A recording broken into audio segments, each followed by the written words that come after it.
Psalm this morning. And if you have your book, turn to Psalm 37. Salamu tolu sefulufitu. And I'll give a brief context of the psalm and a quick recap while you turn there. Now, the context of the psalm again is unknown, but through the reading of this psalm, we see David as the author. He is the writer of this psalm, and it correlates to the book of Proverbs. Now, this psalm is not like David's usual psalm. This is neither a hymn nor a lament, but rather a wisdom psalm. It's similar to Psalm 1. And the overall theme of this psalm is to commend trust in God for everyday living. Even in the face of wickedness and temptation, despite temporary prosperity of the wicked, they will eventually fail. And so far we've covered verses 1 to 4, and I will give us a quick recap of what we've covered so far. Verses 1 to 2, which was titled The Counsel for the Godly. David in verse 1 commands us, do not fret, do not be jealous. In the face of the wicked prospering, we are reminded through the words of David's wisdom, do not fret and do not be envious. And in verse 2, David gives us the reason why to not fret or not envy. And it reads there, because they will perish. They will wither quickly like the grass and fade like the green herb. In verses 3 and 4, titled Delight Yourself in the Lord, we almost see in these two verses of what a believer ought to do instead. So rather than fret and be envious of the evildoers, we are to trust in the Lord, as verse 3 says. We are to do good, dwell in the land, and cultivate faithfulness. Again, we are to 1, have confidence in the Lord. 2, be obedient unto the Lord. 3, rest in the Lord. 4, feed on his truth. And there will be no more room for frets or for being envious, because in return there is peace and there is contentment. Verse 4 reminds us to delight ourselves in the Lord. We are reminded to ensure that our joy and our rejoicing is found in the Lord alone, and not in the materialistic things that will soon pass away.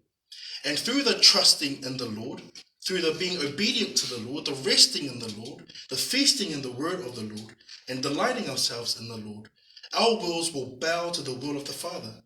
Therefore, we seek only to please what the Lord, we only seek what pleases the Lord.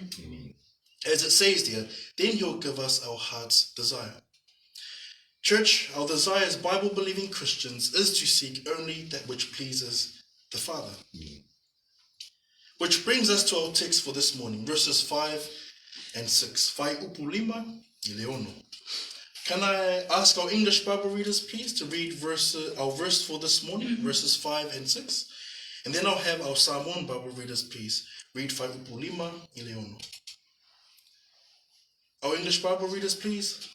Ia. Commit your way to the Lord, trust also in him, and he shall bring it to pass. He shall bring forth your righteousness as the light, and your justice as the noonday. Our Samoan Bible readers, please. Ia. Yetu inatuloa leo, nafatu tuwa yasia, anafanya la balea ia, ifali ia la wamitu peo na lama, malofasi noma peo la ofi. Like verses 3 and 4, there is a blessing that is attached to verses 5 and 6. Here, David continues to instruct and give us wisdom in the face of the wicked and evildoers. And throughout the psalm, it's almost like a practical book. It's like a James 1, verse 22 book. But be doers of the word and not just hearers only. And we have looked so far from verses 1 right up to 5, we see practical commands. Do not fret. Do not be envious. Trust in the Lord. Do good. Dwell in the land. Cultivate faithfulness. Delight yourself in the Lord. And now commit your ways to the Lord. Which is what we will be looking at this morning. We'll begin with verse 5 and then we'll end off with verse 6. If there is a title I would give to these two verses, it's Commit, Trust, and Glorify. Commit, trust, and glorify. Verse 5. Commit your way to the Lord.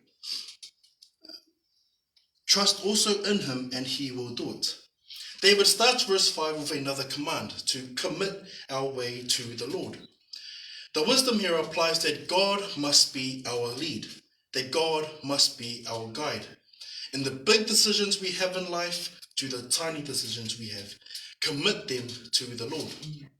And that word commit comes from that Hebrew word golal, and it gives the impression of rolling away or to be rolled. So roll your way unto the Lord. Not roll as physically roll, but roll as in roll it. Your anxieties, your worries, your choices, your decisions, roll it unto the Lord. And there's so many decisions we have to make in life, eh? Many decisions that we can easily take on our own. What do I study this year? What should I bring to Kongai this Sunday? And even family decisions too. And sometimes, if you're anything like me, I can get so consumed with decisions that it steals away sleep, steals away peace, and also steals away my attention. That's what an uncommitted decision to the Lord might look like. But we're reminded here from David's writing to commit them to the Lord. It's almost like that famous proverb, Proverbs chapter 16, verse 3. And if I can have our Samoan Bible readers, please. Read from Whaataoto Se Fuluwonu, Whai Upu Tolu. And then I'll ask our English Bible readers, please, to read after. Proverbs 16, verse 3. Whaataoto Se Fuluwonu, Whai Upu Tolu. Our Samoan Bible readers, please. Ia.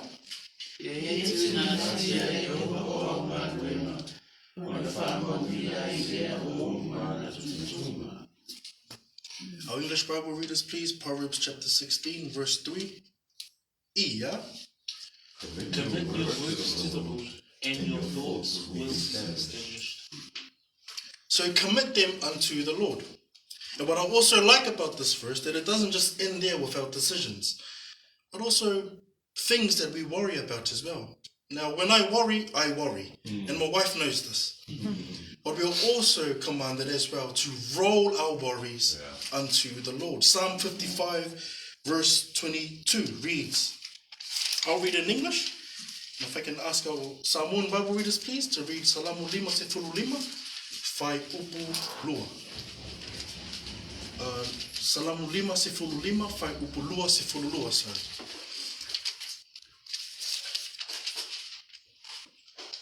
Psalm 55, verse 22, and then I'll have our Samoan Bible readers, please. Cast your burdens upon the Lord, and he will sustain you. He will never allow the righteous to be shaken. Our Samoan Bible readers, please. Ia.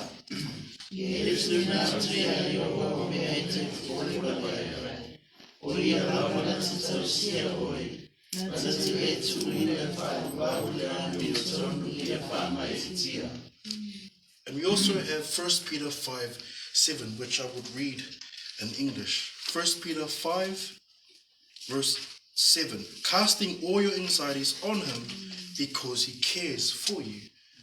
So commit them to the Lord. Commit your way unto the Lord. And that word your way comes from the Hebrew word direct, which means a journey, manner, a habit, the course of life, or moral character. Everything that encompasses our journey as believers on this side of heaven is to be committed unto the Lord. Now let me be clear. It's okay to seek wise counsel from the brethren, but ensure that the decisions and worries are committed unto the Lord first. And even the answers given from your wise brethren is filtered through the Lord, who establishes the steps of those who delight in his way. Psalm 37, verse 23. And working together with committing unto the Lord is trust. As it reads there, trust also in him, and he will do it. Relating closely with committing unto the Lord is confidence and faith. Commit it unto the Lord and leave it with the Lord. Our encouragement is to leave the whole matter with God. Not one hand there giving it to God and then another hand holding on to it. It's leave it all with the Lord. Whether it's a big life decision to the many decisions, to the worries and anxieties, leave the whole matter with God. That is the wisdom that David is giving here. Commit and trust. Leave the results in his hands. We then read the result of committing and trusting in verse 6. As it reads, he will bring forth your righteousness as the light. Now there is a blessing that comes following verse 5, and that is the Lord will bring forth your righteousness. You know, there is peace and contentment when one commits and trusts their ways to the Lord. The good deed that you have done, because 1, you have trusted in the Lord, 2, committed it to the Lord, and 3, delighted to the Lord, 4, obedient to the Lord. Your righteousness or good deed, the Lord will have it shine before others. And this will be as bright as the moonlight, as the text says. Matthew 5:14 says, you are the light of the world. A city set on a hill cannot be hidden. I would add in there too that the Lord does not do this for Peachwood's name or for man's name to be glorified, but for his name. Matthew 5:16, in the same way, let your light shine before others so that they may see your good works and give glory to your Father who is in heaven. So in the way of application for us this morning, in the face of the wickedness, in the face of the evil things that we see present in our world today, let us, number 1, continue to trust in the Lord. Psalm 37 verse 3. Number 2, delight also in the Lord. Psalm 37 verse 4. Number 3, give our burdens to him. Psalm 37 verse 5. And number 4, continue to commit our ways unto the Lord. Psalm 37 verse 5. I will end this time with devotion and prayer, and then I'll hand it over to Pastor Vaivai and our brother Christian, who will lead us in a time of worship. Let us pray. Father, we thank you that you are a God that cares for our lives. Father, to the big decisions that we make, to the small decisions we have to make, I thank you, Lord, that you want to be part of all of it. Father, that you do not allow us to be consumed in our anxieties, that you don't want us to be consumed in worry, Father. But we thank you, Lord, that you care for us, as your word says, to cast all our anxieties onto you because you care for us. So we thank you, Father. With everything that we do, Lord, let us continue to commit it unto you, to trust you. And Father, may we continue to glorify you in those things. These things I pray in Jesus' name. Amen. Can I ask everyone please to be upstanding when we sing a song?